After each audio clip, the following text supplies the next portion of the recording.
Am I the a-hole for snapping and telling everyone that my ex's baby is not my responsibility? I 24F was seeing a guy 28M for a few years.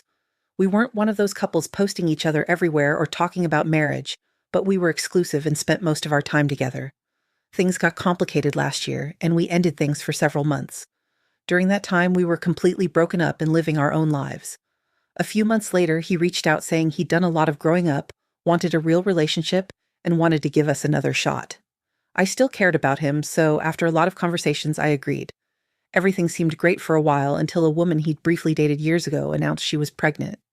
Turns out they'd hooked up during the months we weren't together and the baby was his. He didn't do anything wrong technically because we were broken up, but the second I found out there was a baby involved, I knew I didn't want that life. I've never wanted to jump into a co-parenting situation, deal with custody drama, or build a future around a situation I had zero part in creating. I ended the relationship and thought that would be the end of it. Instead, everyone started contacting me. My ex kept saying the baby wouldn't change how he felt about me. His relatives started telling me how much they loved me and how I was exactly what the baby needed. A couple of them even told me I'd be a better mother figure than the child's actual mom, which felt incredibly weird and inappropriate.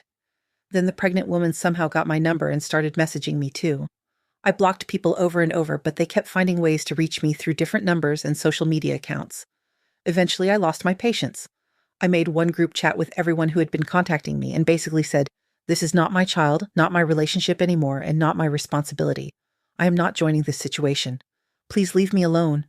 Now some of them are saying I was cold and cruel, especially because the baby hasn't even been born yet and emotions are running high.